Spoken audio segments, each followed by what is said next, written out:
mais uma vez estamos aqui juntos, para a nossa alegria, estudando as lições de André Luiz através de Chico Xavier, procurando saber um pouquinho mais, fixar um pouquinho mais o que a gente já sabe. Vamos lá, os mensageiros, André Luiz e Chico Xavier, hoje, capítulo 11.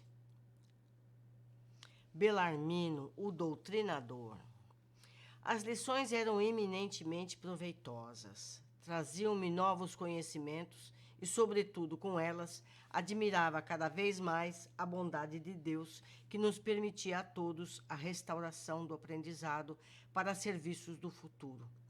Muitos de nós havíamos atravessado zonas purgatoriais de sombra e tormento íntimo, uns mais, outros menos.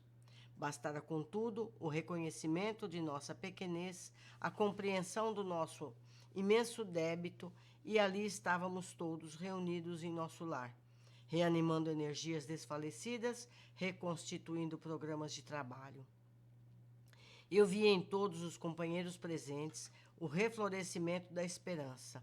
Ninguém se sentia ao desamparo, observando que numerosos médios prosseguiam em valiosa permuta de ideias referentemente ao quadro de suas realizações, e ouvindo tantas observações sobre doutrinadores, perguntei a Vicente em tom discreto: não seria possível, para minha edificação, consultar a experiência de algum doutrinador em trânsito por aqui?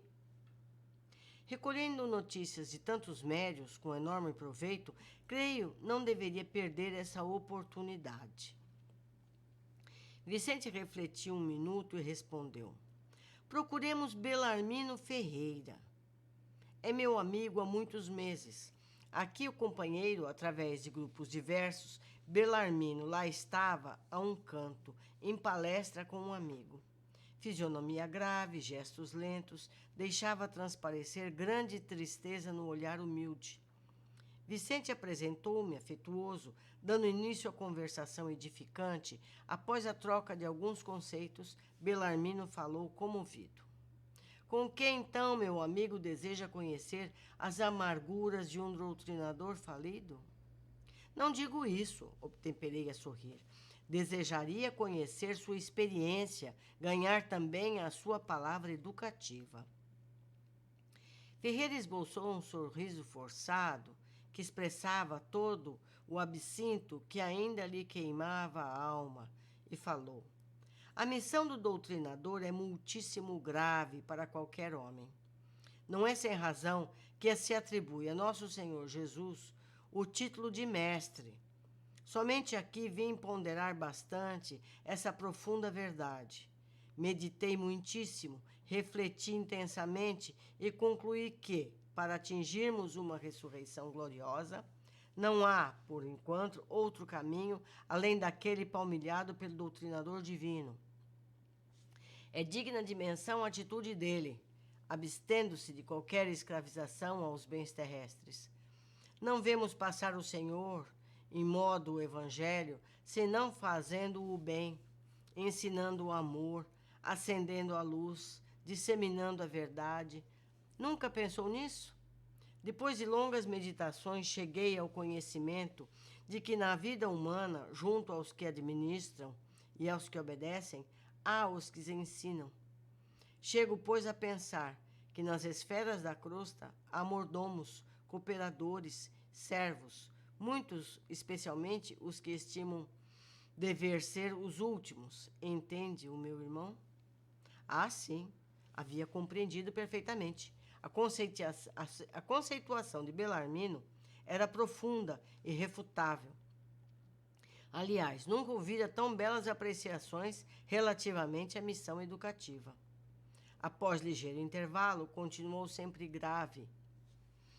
Há de estranhar, certamente, tenha eu fracassado, sabendo tanto. Minha tragédia angustiosa, porém, é a de todos os que conhecem bem, esquecendo-lhe a prática. Calou-se de novo, pensou e prosseguiu. Faz muitos anos saí de nosso lar com a tarefa de doutrinação no campo do espiritismo evangélico. Minhas promessas aqui foram enormes. Minha abnegável Elisa dispôs-se a acompanhar-me no serviço laborioso. Ser-me-ia companheira desvelada, abençoada, amiga de sempre. Minha tarefa constaria de trabalho assíduo no Evangelho do Senhor, de modo a doutrinar, primeiramente, com o exemplo e, em seguida, com a palavra. Duas colônias importantes que nos condiziam enviaram muitos servos para a mediunidade e pediram ao nosso governador cooperasse com a remessa de missionários competentes para o ensino e orientação. Não obstante meu passado culposo, candidatei-me ao serviço com o endosso do ministro Gedeão, que não vacilou em auxiliar-me. Deveria desempenhar atividades concernentes ao meu resgate pessoal e atender a tarefa honrosa, veiculando luzes a irmãos nossos nos planos visível e invisível.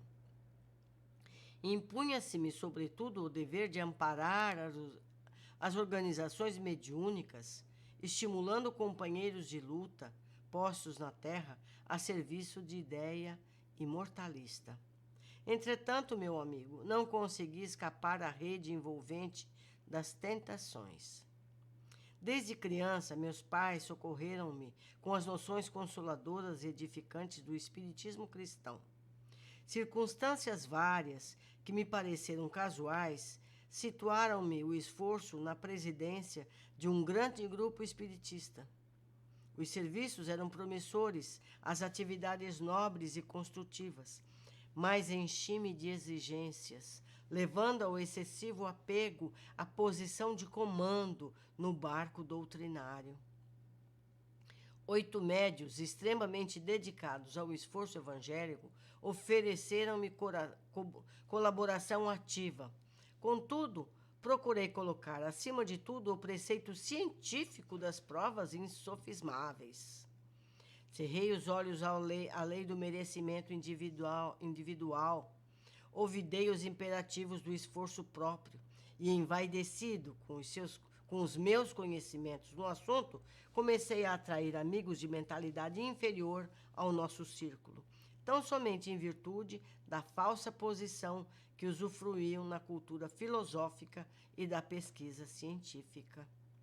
Insensivelmente, vicejavam-me na personalidade estranhos propósitos egoísticos. Meus novos amigos queriam demonstrações de toda sorte, e ansioso por colher colaboradores da esfera da autoridade científica, eu exigia aos pobres médiuns longas e porfiadas perquisições nos planos invisíveis. O resultado era sempre negativo, porque cada homem receberá, agora e no futuro, de acordo com as suas próprias obras. Isso me irritava. Instalou-se a dúvida em meu coração. Devagarinho, perdi a serenidade de outro tempo. Comecei a ver os médiuns que se retraíam aos meus caprichos, companheiros de má vontade e má fé. Prosseguiam nossas reuniões, mas na dúvida passei a descrença destruidora. Não estávamos num grupo de intercâmbio entre o visível e o invisível? Não eram os médios simples aparelhos dos defuntos comunicantes? Por que não viriam aqueles que pudessem atender aos nossos interesses materiais imediatos? Não seria melhor estabelecer um processo mecânico e rápido para as comunicações?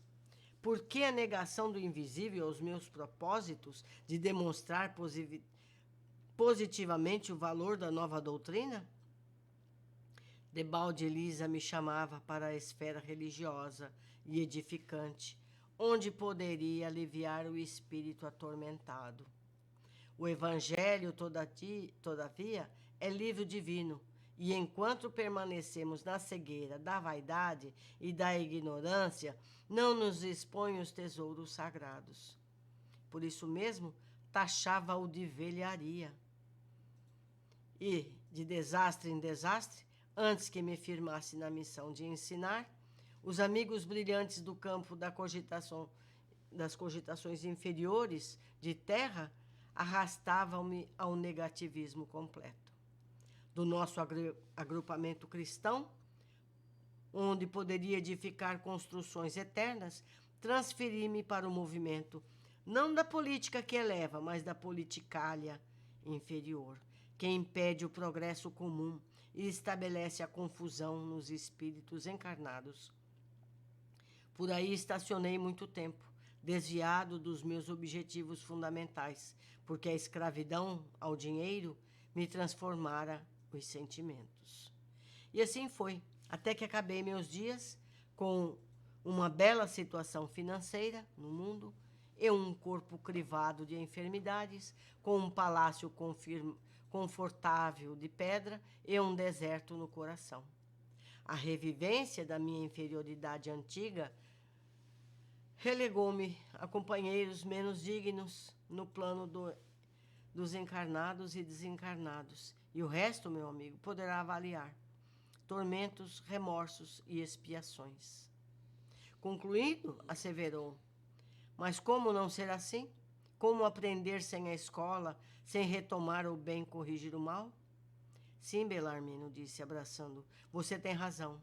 Tenho a certeza de que não vim tão só ao centro de mensageiros, mas também ao centro de grandes lições. É muito comum isso que aconteceu ao Belarmino. Eu, muito recentemente, ainda escutei críticas desse tipo em congresso espírita, que já comentei aqui.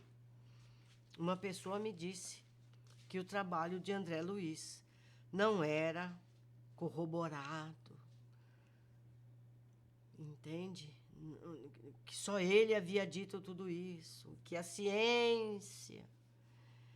Então, meus amigos, é preciso nos apegar ao Evangelho, é preciso ter em mente sempre as lições de Jesus. E mesmo a palavra, mesmo a designação de doutrinador já está superada. Os espíritos estão preferindo que a gente chame de orientador, de evangelizador, porque quem somos nós para doutrinar? Se nós mesmos não estamos preparados para a tarefa, nós estamos procurando, estamos tentando, estamos aprendendo junto. Não existe na Terra, encarnado, ninguém que possa se dizer professor de espiritismo. Não existe. Todos somos aprendizes. Nós somos muito pequenos. E esquecer isso é fatal queda. É fatal queda. É preciso ter a humildade de se reconhecer aprendiz, eternos aprendizes. Porque enquanto essas lições não forem executadas no nosso dia a dia espontaneamente, nós não aprendemos. E não aprendemos mesmo, todos nós. Vamos ver o que me chamou a atenção quando eu estudei essa lição. Belarmino nos lembra que os que se propõem a ser doutrinadores, palavra já em desuso, como acabei de falar, os que se opõem na posição de esclarecedores devem, antes de qualquer coisa, praticar o que pretendem orientar aos encarnados e aos desencarnados. A tarefa dos orientadores, segundo Belarmino, seria orientar, sustentar, estimular os médiuns para o serviço de ajuda aos desencarnados. Mas ele preferiu ser exigente em demasia, exaltando sua posição de presidente do centro espírita. As posições de poder costumam nos levar à falência. A exigência de caráter científico sobrepôs-se ao amor, ao consolo necessário na tarefa. Por isso, perdeu o suporte que teria e deu força aos companheiros menos fraternos. O egoísmo prevaleceu. Elisa, a esposa de Belarmino, o estimulava à volta ao Evangelho. Precisamos sempre nos lembrar que o Espiritismo nos ensina que a morte não existe, mas exalta a necessidade de sermos fraternos para que a evolução se acelere, e para isso o Evangelho é ferramenta fundamental. Portanto, o Evangelho deve ser estudado e praticado constantemente em todos os grupamentos espíritas. Em seguida, Ele relata que deu sinais de importância aos bens materiais que aos espirituais. Isso o fez cair mais rapidamente. As lições estão claras para todos nós, mas teimamos em nossos argumentos científicos para fugir aos deveres fraternos, que são, na verdade, o único caminho seguro para a evolução individual e coletiva. Meus amigos, Evangelho, Evangelho e Evangelho.